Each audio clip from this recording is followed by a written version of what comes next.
Mas o que eu quero revelar?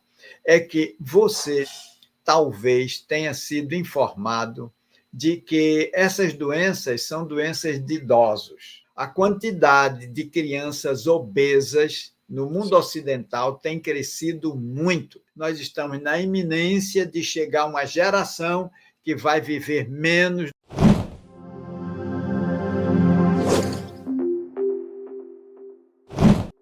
Eu gostaria de fazer uma revelação aqui.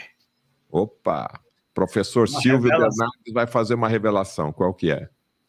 É o seguinte, quando a gente fala de doença crônica degenerativa progressiva, cardiopatias, cânceres, diabetes, que são doenças metabólicas, né? Agora está entrando as doenças autoimunes, né? Depois da última pandemia, a gente descobriu que certas proteínas que permanecem no corpo podem ativar o gatilho de doenças autoimunes, elas têm crescido demais, né?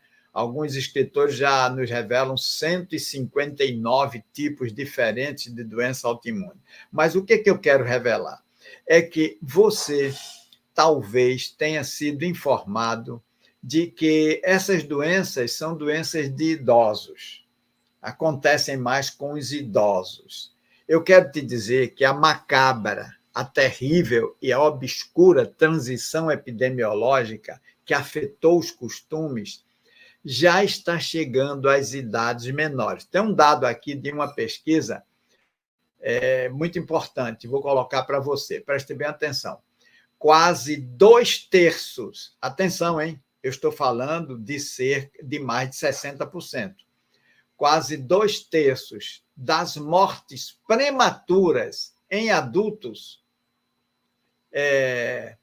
e pessoas entre 15 e 69 anos, e 3/4 de todas as mortes adultas são atribuíveis às condições das doenças crônicas degenerativas não progressivas. Ou seja, baixa taxa de ingestão de micronutrientes e adoção de hábitos contrários a um estilo de vida saudável.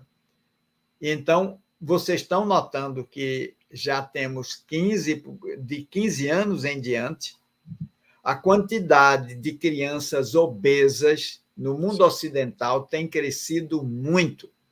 Isso quer dizer o quê? Olha o perigo dessa constatação. É que se agora as doenças crônicas degenerativas estão atingindo faixas etárias cada vez menores, e essas doenças matam ao longo de um tempo, então é sinal de que, enquanto mais cedo a população tiver essas doenças, menos vai viver. Nós estamos na iminência de chegar a uma geração que vai viver menos do que os seus pais, em função dessas doenças. As crianças que antigamente iam para a escola com lancheira, com um suquinho de fruta natural lá dentro, com um pãozinho integral de verdade, ou um pão comum, mas de um trigo sem 21 produtos químicos, como existe hoje em dia, as crianças que levavam para a escola uma fruta, uma coisa, hoje em dia não precisam levar nada, porque a cantina da escola vende Cheetos, refrigerantes, balas, chicletes, pizzas, hambúrgueres e salgadinhos, e todas essas coisas são iscas que estão enchendo certos setores de dinheiro às custas da saúde dos teus filhos. E nós precisamos dar um basta nisso, entende? Porque estamos preparando uma população, uma geração para viver menos e mais. E mais do que isso, atenção, hein? Não pensem que alimentos modificam o corpo para aparecer só doenças crônicas degenerativas e progressivas. Alimentos modificam a mente e fazem com que pessoas tenham certas atitudes, como as que temos ouvido da imprensa hoje em dia. Eles também têm essa inclinação. Isso também é verdade. a carência de um mineral vestigial como o lítio pode deixar alguém com um transtorno da personalidade chamado distúrbio bipolar, esquizofrenias. A contaminação por metais pesados pode levar alguém a um Alzheimer precoce. E isso tudo entra de que forma? Com o alimento, com a água, com o ar poluído. Quer dizer, se a gente está hoje em dia dando muito valor a certas medidas de saúde pública, esquecendo de educar uma população para ter vida saudável, é o fim da picada. Esse próximo slide que está aí, Fernando, ele mostra isso que eu estou falando em percentuais. Vejam bem vocês, o que é que representa, quais são os fatores determinantes de saúde numa população. Hábitos de estilo de vida determinam 53% da saúde da população. Isso é uma média, tá? Pode ser que em um país seja 52%, no outro seja 54%, mas é uma média. Agora, o meio ambiente saudável determina cerca de 20% da saúde da população. A genética contribui com 17%.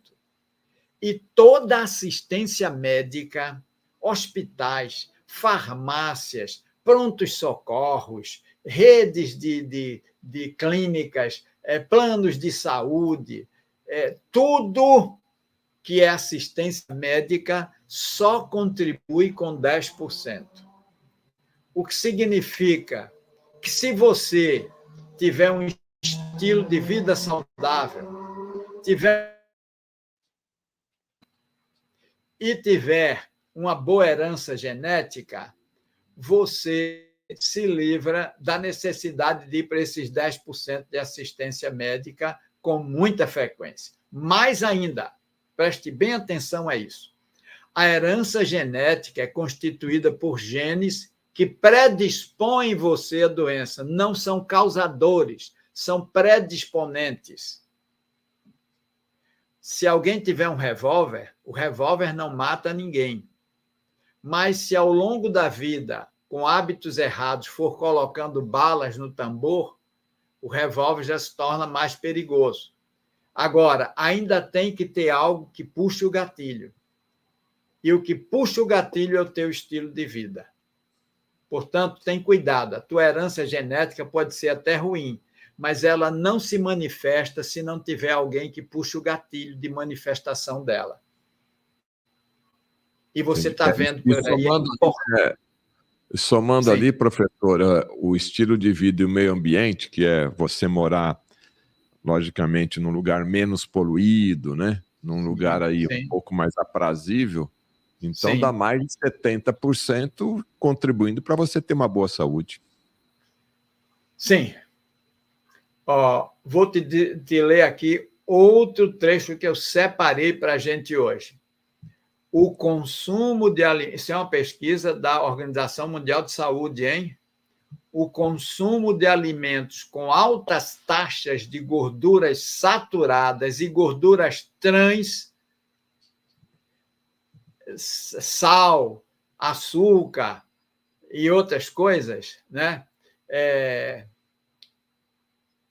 É a causa de ao menos 14 milhões de mortes ou de 40% de todas as mortes anuais por doença crônica degenerativa não transmissível. Por isso, considera-se tão estreita a relação entre dieta e movimentação física e a incidência dessas doenças que mais matam. Não é? Então, diante de tudo isso, qual é a solução, Fernando? Qual é a solução, professor? O slide anterior já deu as dicas para a gente, não é? Ou seja, hábitos de um estilo de vida saudável.